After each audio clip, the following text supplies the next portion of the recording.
Eu desconfio que posso ser uma pessoa com transtorno do espectro do autismo. Eu descobri que meu filho tem TEA, ou então que um parente meu tem transtorno do espectro do autismo. Então eu passei a cogitar, como eu ouvi dizer que esta condição tem origem genética, que eu também posso ter essa condição, né, por causa dos vínculos sanguíneos com a pessoa que foi diagnosticada. Eu sei que conseguir o diagnóstico não é uma tarefa muito fácil, porque envolve uma série de especialistas que às vezes são muito escassos no SUS, no particular costumam ser muito caros. Afinal de contas, existe alguma política nacional que trate de favorecer o diagnóstico de transtorno do espectro do autismo em pessoas adultas?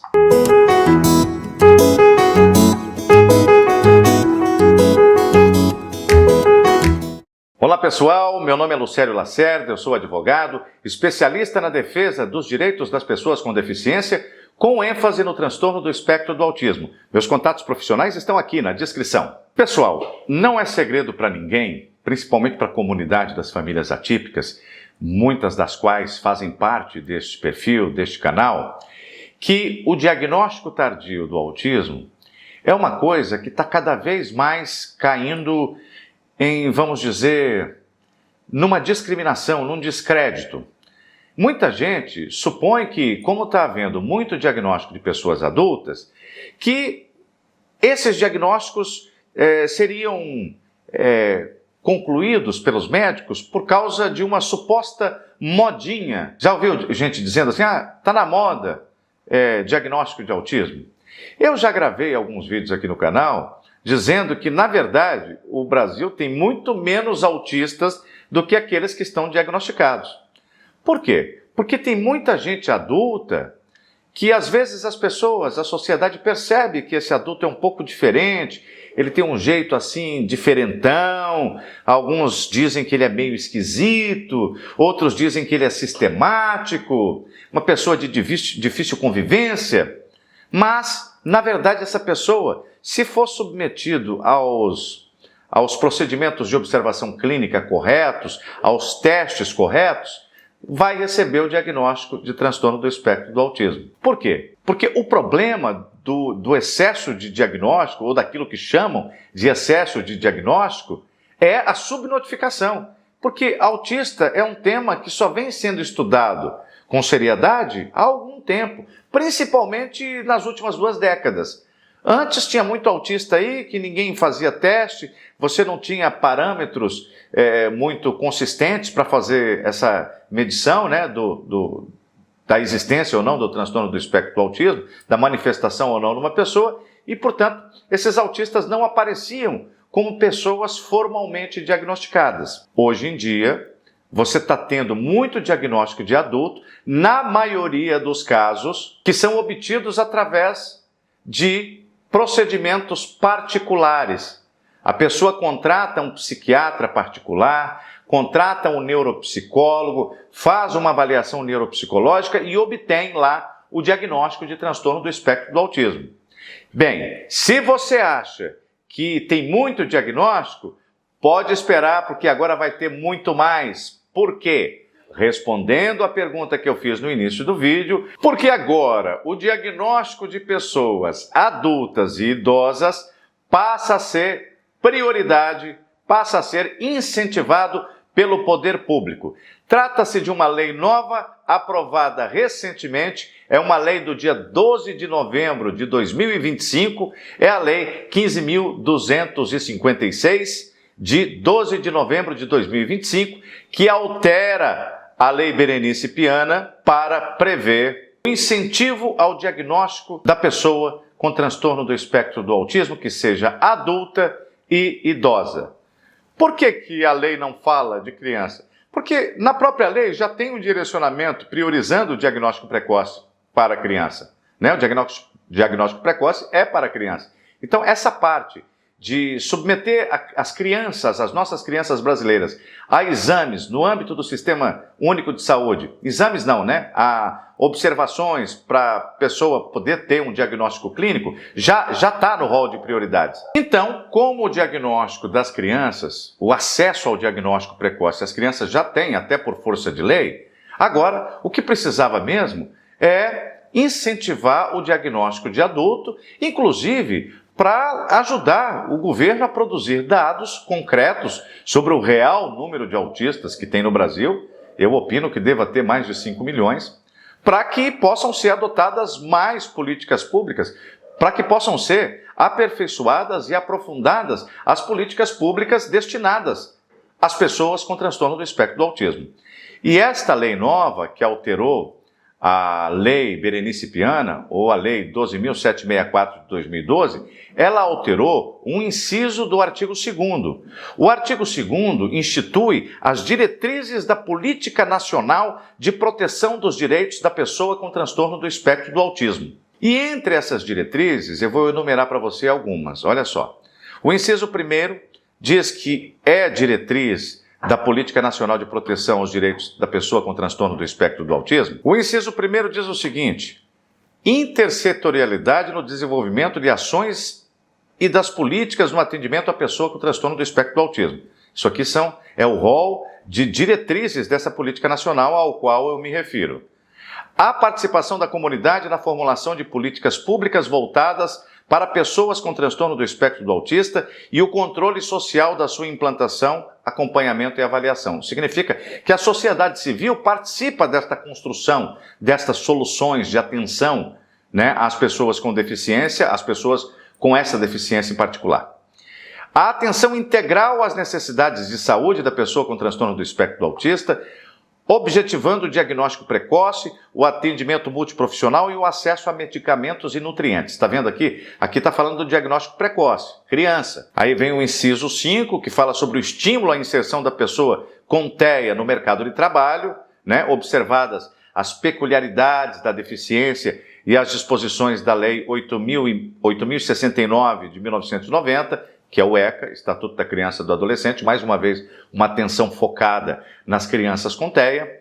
O inciso 6 vem falar da responsabilidade do poder público quanto à informação pública relativa ao transtorno do espectro do autismo e as suas implicações. O inciso 7 fala do incentivo à formação e à capacitação profissional especializados no atendimento à pessoa do transtorno do espectro do autista, uma coisa que tem cada vez mais se revelado necessário, né? A capacitação das pessoas para esse trato. O inciso 8º, que diz que o poder público tem que tratar como diretriz o estímulo à pesquisa científica com prioridade para estudos epidemiológicos tendentes a dimensionar a magnitude e as características do problema relativo ao transtorno do espectro do autismo. E aí vem o inciso 9, que complementa, porque, como eu disse anteriormente, este incentivo ao diagnóstico do adulto e do idoso vai ajudar o Estado a colher indicadores para saber quantos autistas efetivamente nós temos no Brasil, né, em caráter absoluto ou em caráter estimado, porque essa política é uma política diferida, né, programática, né, é uma diretriz que coloca o poder público tendente a trabalhar na facilitação deste diagnóstico de pessoas adultas e idosas, para que ao longo do tempo a gente vá ampliando as notificações, né, os diagnósticos de transtorno do espectro do autismo em pessoas adultas e idosos, isto é, diagnósticos tardios. Diagnósticos que ainda estão no ponto cego do IBGE, ninguém sabe que essas pessoas são autistas. E a partir de agora, com essa diretriz, vai ficar mais fácil a pessoa ter acesso a esse diagnóstico. Daqui a pouco eu vou te explicar como é que isso vai funcionar. Mas vamos ao texto do inciso 9 do artigo 2º. O incentivo à investigação diagnóstica do transtorno do espectro do autismo em pessoas adultas e em pessoas idosas. Isto foi instituído pela Lei 15.256 de 2025, uma lei que ainda não tem uma quinzena, uma lei super recente que está prevendo essa hipótese. Uma vez que isso tenha virado diretriz, embora, gente, presta atenção, embora não tenha dito a data a partir da qual o Estado vai oferecer a investigação diagnóstica para a pessoa. Embora não tenha concretamente aqui dizendo onde é que o interessado deve se dirigir para procurar esse atendimento médico especializado ou neuropsicológico para a pessoa poder adquirir um diagnóstico, apesar de não estar dizendo isso concretamente, quando isso entra nas diretrizes, o Estado fica obrigado a oferecer à população, a criar os meios para que a população tenha acesso. Hoje em dia, tem muitas pessoas adultas querendo fazer uma investigação para ver se tem um diagnóstico. Infelizmente, por falta de profissionais no SUS, é muito comum que as pessoas tenham que conseguir esse diagnóstico ou essa investigação através de pagamento de profissionais particulares. Só que uma avaliação neuropsicológica custa aí entre R$ 2.500 e R$ 5.000. Havemos de concordar que nem todo mundo, ou a maior parte da população, não tem os meios para suportar esses custos. Imagine, tem gente que ganha um salário mínimo, um salário e meio, né? Vai mais de um mês de trabalho para a pessoa pagar uma avaliação neuropsicológica. Né? Consulta em psiquiatra, para você obter o diagnóstico em sessões com o psiquiatra, você vai ter que fazer muitas sessões, porque o diagnóstico, como a gente sempre diz, é um diagnóstico que é cravado através da observação.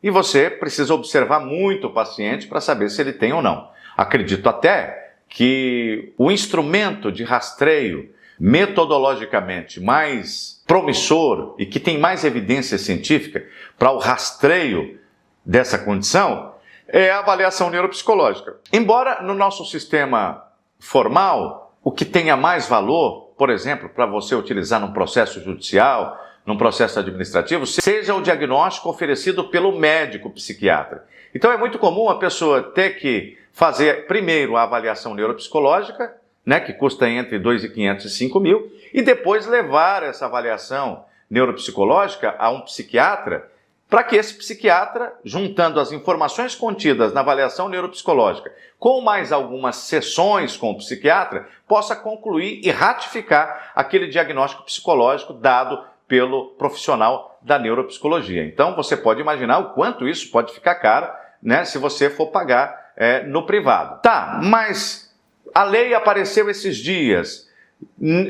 Nós não temos notícias de que o governo, por esse motivo, contratou vários especialistas para poder realizar, né, os objetivos dessa lei, desse inciso 9º, que torna a diretriz das políticas nacionais de proteção aos direitos da pessoa com transtorno do espectro do autismo, a disponibilização dos meios para que a pessoa venha a ter um diagnóstico, as pessoas adultas e idosas. Então, em que isso muda? Isso muda tudo, porque no mundo jurídico aconteceu uma mudança. Tem uma lei prevendo isso. Então, uma pessoa pode se dirigir a um estabelecimento de saúde do SUS, do Sistema Único de Saúde, marcar uma consulta especializada, dizer que o objetivo é esse, procurar ver se tem neuropsicólogo aí no SUS, na sua cidade, nos locais de atendimento. E se por acaso não conseguir, disserem que não tem disponibilidade, que não tem o profissional, que isso não é obrigação deles, a pessoa pode ajuizar uma ação judicial, informando inclusive os motivos pelos quais ela acha que pode vir a ter o diagnóstico, os motivos pelos quais ela desconfia que pode ser autista. Ela pode dizer, ó, meu filho recebeu o diagnóstico, eu tive alguns problemas de saúde psíquica recentemente, eu tive crises, eu tive depressão, eu tive ansiedade, mas agora que meu filho foi diagnosticado, eu estou achando que tudo isso pode estar relacionado a um possível diagnóstico de transtorno do espectro do autismo. A lei diz que eu tenho o direito, porque a lei obriga o incentivo do diagnóstico de pessoas adultas e idosas, mas o poder público não está me disponibilizando os meios para eu ter acesso gratuito a essa investigação sobre a existência ou não do diagnóstico de TEA. Então, eu compareço aqui diante do juiz para pedir que determine ao poder público que se vire, que disponibilize os meios para que eu possa fazer essa investigação quanto a um possível diagnóstico de transtorno do espectro do autismo através do Sistema Único de Saúde. Entendeu? Agora já tem previsão legal. É uma diretriz da política nacional de proteção aos direitos da pessoa com transtorno do espectro do autismo. Então, é um direito da pessoa. Esse direito só está protegido se houver esse incentivo. E se há o incentivo do médico e do neuropsicólogo de graça. Entendeu aí como isso muda tudo? Enquanto você ainda não procurou aí os atendimentos de saúde da sua cidade, com essas informações que eu estou passando para você nesse vídeo, e você está com mais pressa, você quer descobrir se você é autista ou não, eu vou fazer uma coisa para você. Eu vou indicar para você um profissional particular, tá? Por onde você pode começar essa investigação. Se você, por qualquer motivo, acredita que você pode ter o transtorno do espectro do autismo, você pode comentar aqui nos comentários do vídeo, eu desconfio. Para todas as pessoas que digitarem eu desconfio, ou seja, pessoas que querem saber, que acham que podem ter o transtorno do espectro do autismo, que desconfiam que podem ser autistas, por algum motivo, eu vou deixar aqui uma orientação e uma indicação de um profissional para que você possa começar a sua busca por diagnóstico. Naturalmente, as pessoas que têm um problema invencível de ordem financeira para poder bancar isso no particular, a solução é procurar o serviço de saúde aí da sua cidade e falar da existência dessa nova lei que eu acabei de mencionar, que é a Lei 15.526, de 12 de novembro de 2025, porque ela garante que você tenha gratuitamente, ofertado pelo SUS, a investigação quanto ao diagnóstico tardio de transtorno do espectro do autismo para adultos e idosos. Bem, pessoal, eu espero que esse vídeo tenha sido útil. Se ele foi útil, eu peço a você que se inscreva no canal, que clique no sininho, que dê um like. Dar um like é muito importante, porque o YouTube entende que o vídeo é relevante e mostra para mais pessoas, e eu fico muito agradecido se você fizer essa gentileza de deixar pelo menos um like. Claro que eu prefiro que você se inscreva, clique no sininho, mas tá, se você está de saco cheio e não quer, dá pelo menos o like, tá bom? E meus contatos profissionais estão na descrição. Alguma dúvida, alguma questão, alguma divergência comigo? Pode anotar aí nos comentários que assim que for possível eu respondo. Muito obrigado e até o nosso próximo encontro.